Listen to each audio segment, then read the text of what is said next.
जी, अस्सलाम वालेकुम। Welcome to Pakistan stock नेटिक। उम्मीद है कि आप तमाम दोस्त खैरियत से होंगे और आज का दिन भी ट्रेडिंग के हवाले से अच्छा गुज़रा होगा। मार्केट की क्लोजिंग जो है वो आज 250 पॉइंट्स जो है वो नेगेटिव में हुई। आज मार्केट का पहला दिन था मिनी बजट के बाद। मिनी बजट के में जो सूरत-ए-हाल रही और उसमें जो अनाउंसमेंट्स हुई, उसके बाद जो है वो काफ़ी ज़्यादा जो टैक्सेस की भरमार है वो की गई है।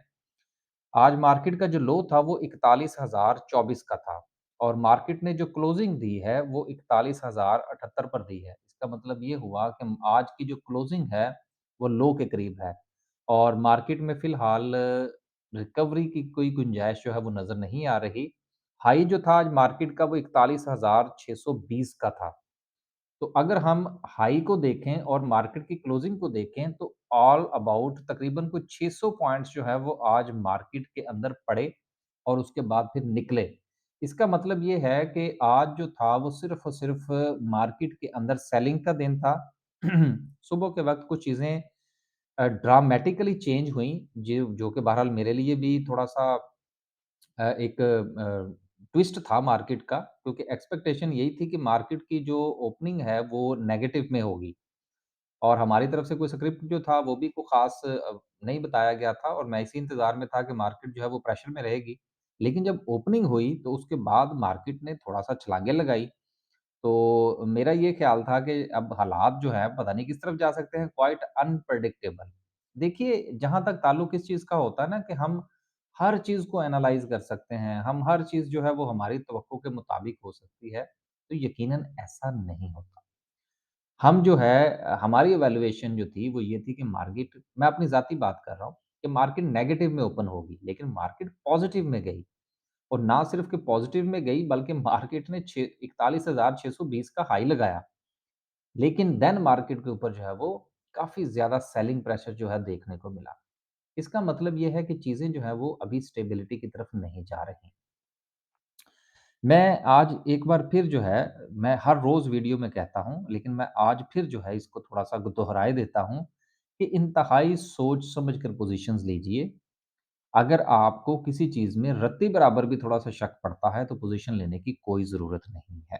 मैं ज़ाती तौर पर गो के मैं एडवाइस भी करता हूँ, आपको पता भी है, काफ़ी अरसे से इस काम में हूँ।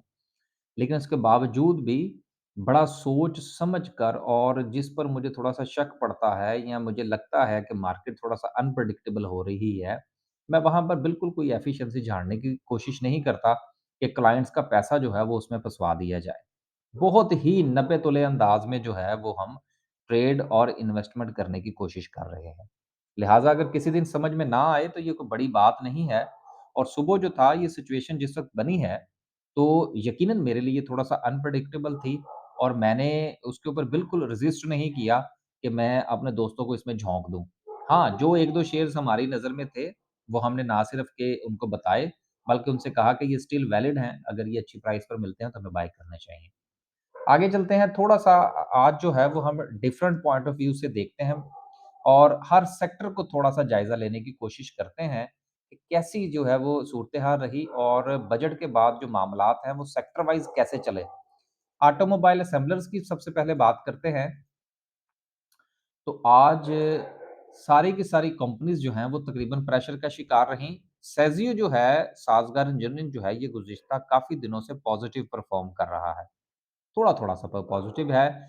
शायद इसकी एक वजह ये है कि इसका कुछ ज़्यादा इम्पोर्ट के साथ लेना-देना नहीं है।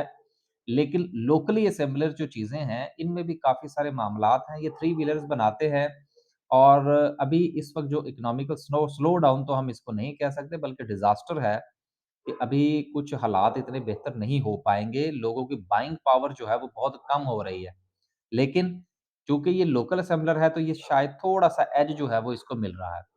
बाकी सारी की सारी जो हमारी ऑटोमोबाइल्स असेंबलर्स हैं, जिसमें हीनो आज अच्छा खासा साढ़े तकरीबन 4% नीचे रहा, एजीटीएल है, एटलस होंडा है, डीएफएमएल तो मैं वैसे इसको कंसीडर नहीं करता ऑटोमोबाइल असेंबलर्स में। फिर मिलर ट्रैक्टर है, जीएचएनआई है, जीएचएनएलएल है, बड़ा गंधारा, छोटा गंधारा, पाक सुजुकी, एच कार, सब में काफ़ी अच्छा खासा जो है वो हमें प्रेशर देखने में आया। लेकिन इसका मतलब ये है कि मार्केट में फ़िलहाल कोई गुंजाइश जो है वो हमें नज़र नहीं आ रही इन्वेस्टमेंट पॉइंट ऑफ व्यू से। आगे चलते हैं, ऑटोमोबाइल पार्ट्स का भी सेम टू सेम यही हाल है। अब देखते हैं कि ये चीज़ें और कितना नीचे आपको अवेलेबल होती हैं। अब लोड्स जैसा शेयर जो है, जो किसी दौर में बहुत ऊपर हुआ करता था, वो ₹6 पर धक्के खा रहा है, तो यकीनन आने वाले हालात में ये शेयर बहुत अच्छा है, ऑटोमोबाइल पार्ट्स के हवाले से इसको कंसीडर किया जा सकता है। आगे चलते हैं जी और केबल्स की बात करते हैं। इसमें सबसे ज़्यादा जो है वो पाकिस्तान केबल, वेव्स और पेल्को हम देखते हैं। तो पाकिस्तान केबल ₹100 के गिर्द है, लेकिन जो एक अहम चीज़ है वो ये है कि पूरा का पूरा सेक्टर जो है वो आपको डिक्लाइन का शिकार नज़र आ रहा है। असल में जो चीज़ जो मैं देखना चाह रहा हूँ वो ये है कि सेक्टर वाइज़ हम देखते हैं कि किस सेक्टर ने आज थोड़ा रेज़िस्ट किया है। तो ऑटोमोबाइल्स ने रेज़िस्ट नहीं किया, वो आराम से जो है वो लम-लेड हो गए। उसके बाद दूसरा सेक्टर जो ऑटोमोबाइल पार्ट्स का था, सेम सिचुएशन, केबल्स का था, सेम सिचुएशन। अगला सेक्टर जो है वो सीमेंट का है, तो यकीनन जैसा कि सीधी-सी जो है वो इसके ऊपर पाबंद वो क्या कहते हैं, टैक्स में इज़ाफ़ा हुआ है, तो पूरा का पूरा सेक्टर जो है वो डिप्रेस है। तो डिप्रेशन में आपको याद होना चाहिए कि जो लकी सीमेंट है, ये अपने शेयर्स बाय बैक कर रहे हैं और मैं अनाउंसमेंट्स में देख रहा था, ये मेरा ख़्याल है कि शायद कोई कोशिश कर रहे हैं डेली बेसिस पर कुछ ना कुछ बाय करने की, क्योंकि वही शेयर इनको जो कि ₹800 पे कभी ट्रेड हुआ करता था, आजकल इनको ₹400 पर अवेलेबल है। तो that's a golden chance for them कि थोड़े पैसे से वो अपने शेयर्स जो है वो बाय बैक कर रहे हैं। आगे चलते हैं जी, अगला जो है वो केमिकल सेक्टर है। सारा का सारा तो नहीं, लेकिन थोड़ा-सा इसके अंदर बेहतरी है और उसमें भी अगर हम गौर करें कि कौन-सी कंपनीज़ ने ज़्यादा परफ़ॉर्म किया है, तो उसमें डॉल है, जो फंडामेंटली बेहतर है शेयर। इसके अलावा एजीएल की जहाँ तक परफ़ॉर्मेंस का ताल्लुक है, ये बनाते हैं डीएपी। तो ये जब हम फर्टिलाइज़र का सेक्टर देखेंगे तो उसमें हम इसको थोड़ा डिस्कस करने की कोशिश करेंगे। उसके बाद जो है लोटे केमिकल है, कोलगेट एंड पाल्मोलिव है, वो ₹4 रहा, लेकिन कोलगेट पाल्मोलिव की जो आज की अ, पॉज़िटिविटी है, मैं इसको कुछ इतना ज़्यादा कंसीडर नहीं करता। वो इसलिए एक तो ये एक्स हो चुका है और एक्स होने के बाद इसके अंदर जिस तरह से परफ़ॉर्मेंस होनी चाहिए थी और इसको जंप बैक करना चाहिए था, वैसा इसमें नज़र नहीं आया। आगे चलते हैं, जल्दी-जल्दी से ज़रा थोड़ा-सा जायज़ा ले लेते हैं मज़ीद सेक्टर्स का। कमर्शियल बैंक्स की बात करते हैं, तो कमर्शियल बैंक्स ने 50-50 का है। सबसे ज़्यादा मीज़ान बैंक ने जो है वो जंप लगाया और उसकी वजह ये थी कि इसके प्रॉफ़िट्स बहुत ऊपर गए हैं। प्रॉफ़िट्स ऊपर जाने की क्या वजह है, ये आप सब लोग जानते हैं। ये इनका इस्लामिक टच है बैंकिंग में और ये सिर्फ़ टच ही है, तो उस बुनियाद से इसमें इनके यहाँ लोग जो है वो अपना अकाउंट खुलवाना पसंद करते हैं। इस पर आजकल हमने वीडियोज़ बनानी शुरू क की हैं, फ़ेसबुक पर भी मैं अपलोड कर रहा हूँ और आज जो था वो मैं बैंक अल्फ़ला के एक म्यूचुअल फ़ंड के मैनेजर से भी मिला हूँ। उनसे भी मेरी बातचीत हुई है। तो चंद दिन तक जो है वो म्यूचुअल फ़ंड पर भी इंशाल्लाह जो है वो वीडियोज़ हम अपलोड करेंगे और वो क्या होते हैं और किस हवाले से हैं, इस पर भी इंशाल्लाह वीडियोज़ आएँगी और मनी मार्केट को भी हम डिस्कस किया करेंगे थोड़ा बहुत, ताकि लोगों के पास जो दीगर एवेन्यूज़ है, उनका भी उनको पता चले। आगे चलते हैं जी और सिल्क बैंक जो है वो आज सबसे ज़्यादा नीचे रहा। हम सिल्क बैंक के इंतज़ार में हैं कि ये 60 पैसे पे जाए तो हम इसको बाय करें। आगे नेक्स्ट जो है वो इंजीनियरिंग सेक्टर है, ना होने के बराबर है, लेकिन एक अच्छी बात है इंजीनियरिंग सेक्टर में कि ये आपको 4-5 कंपनीज़ जो हैं, जिसमें इत्तेफ़ाक, बीको, क्रिसेंट स्टील है, केएसबी पंप है, ये आपको बिल्कुल जो है वो ना प्लस में है, ना माइनस में है। इसका मतलब ये है कि चीज़ें काफ़ी ज़्यादा नीचे जा चुकी हैं और अब जो है प्रेशर के बावजूद भी ये इससे नीचे नहीं जा रही। तो ये एक अच्छा साइन है। इसको भी कंसीडर करना चाहिए अगर आपने लॉन्ग टर्म के लिए पोज़ीशन बनानी है तो।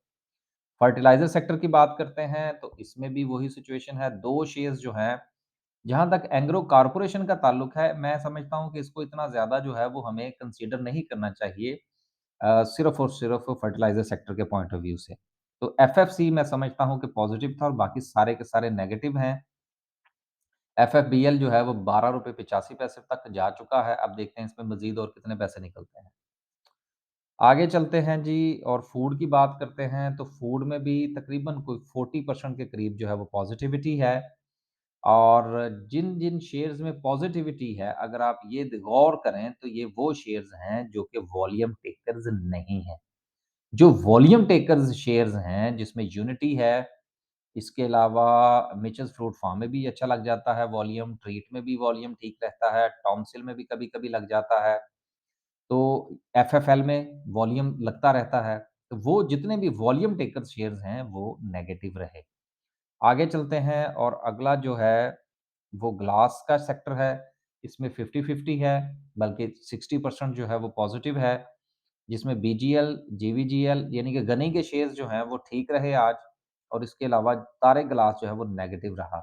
इसका मतलब ये हुआ कि गनी के शेयर्स जो हैं वो कुछ थोड़ा काबिले बर्दाश्त हुआ चाहते हैं। उसकी वजह क्या है कि इनके बारे में अभी कुछ ख़ास जो है वो कोई टैक्सेशन सामने नहीं आई। जब आएगी तो फिर इंशाल्लाह इस पर भी बात कर लेंगे। इंश्योरेंस सेक्टर की बात करते हैं तो सारा का सारा नेगेटिव है। अच्छे शेयर्स जिनमें आईजीआईएल है, चलें इसको कंसीडर कर लें, एटलस इंश्योरेंस है नहीं सॉरी अस्करी लाइफ इंश्योरेंस है, वो पॉज़िटिव रहा लेकिन वॉल्यूम नहीं है। वॉल्यूम टेकर में सबसे ज़्यादा वॉल्यूम जो है वो पाकरी में लगा करता है और टीपीएल इंश्योरेंस में है, वो दोनों के दोनों नेगेटिव हैं। लिहाज़ा ये जितने भी अभी तक हमने सेक्टर्स जो हैं वो डिस्कस किए हैं, इसमें आपने एक चीज़ देखी होगी कि जितने भी वॉल्यूम टेकर्स हैं, वो सारे नेगेटिव हैं। ऑयल एंड गैस एक्सप्लोरेशन सारा का सारा नेगेटिव और मार्केटिंग के बाद फिर हम आगे चलते हैं। मार्केटिंग भी सारा का सारा नेगेटिव। अब ये सारे का सारा नेगेटिव होने की वजह जो है वो ऑयल्स की जो प्राइस है उसमें इज़ाफ़ा भी है क्योंकि अगर प्राइस बढ़ेगी तो सेल कम होगी तो इनका कमीशन मरेगा और इनका सारा का सारा दारोमदार जो है वो कमीशन पर चलता है। सो जो भारी भरकम सेक्टर्स थे वो सारे के सारे तकरीबन आज जो है वो हमने उनका जायज़ा ले लिया है। तो वो ये बता रहे हैं कि मार्केट जो है उसने अच्छा ख़ासा जो है वो नेगेटिविटी शो की है मिनी बजट के हवाले से। तो लिहाज़ा पोर्टफ़ोलियो को सँभालिए और नए शेयर जब आपने खरीदने हैं तो ज़रा सोच समझ कर फ़ैसला कीजिएगा। आगे चलते हैं जी और आखिर में बात करते हैं आज की कैंडल की। आज की कैंडल बिल भी किसी हवाले से अच्छी कैंडल नहीं है। पूरा का पूरा जो है वो प्रेशर शो कर रही है और मैं तो आपको गुज़िश्ता काफ़ी दिनों से ये चीज़ कह रहा हूँ कि टेक्निकल एनालिसिस फ़िलहाल जो है वो मार्केट का कम से कम मैं ये समझता हूँ कि नहीं किया जा सकता। अभी फ़िलहाल चीज़ें टोटली फंडामेंटली चल रही हैं और आज की कैंडल भी बिल्कुल यूज़लेस है और मैं ज़ाती तौर पर इसको कोई टेक्निकल एनालिसिस में शामिल नहीं करना चाह रहा। तो जो हमने सेक्टर्स का जायज़ा लिया है, वो सिर्फ़ आपको बताने का मकसद ये था कि आपके पास जितने भी शेयर्स हैं, उसके मुताबिक आप ये फ़ैसला कर सकें कि पूरे के पूरे सेक्टर्स जो हैं, वो डिक्लाइन का शिकार हैं। लिहाज़ा आप अभी भी ठहर जाइएगा और अगर आपने एवरेज करना है या नई पोज़ीशन बनानी है, तो थोड़ा-सा 1-2 दिन वेट करें, देखें कि फ्राइडे तक की जो क्लोज़िंग है हमारी, वो किस तरह से होती है। एंड देन नए वीक तक जो है वो काफ़ी सारी जितनी भी इन्फॉर्मेशन है, ख़ास तौर पर मिनी बजट के हवाले से बहुत सारी चीज़ें तो मोटी-मोटी तो उन्होंने बयान कर दी हैं, लेकिन उसकी दस्तावेज़ात पूरी पढ़ना ज़रूरी है, ताकि हम मंडे वाले दिन से जो है वो मार्केट को किसी नए अंदाज़ से देखने की कोशिश करेंगे और अपना पोर्टफ़ोलियो भी जो है वो भी बनाएँगे। आखिर में एक बार फिर ये कहता चलूँ कि स्टॉक मार्केट के साथ-साथ मनी मार्केट को भी देखें और मनी मार्केट पर इंशाल्लाह जो है वो हम वीडियो भी अपलोड करेंगे। अल्लाह हाफ़िज़।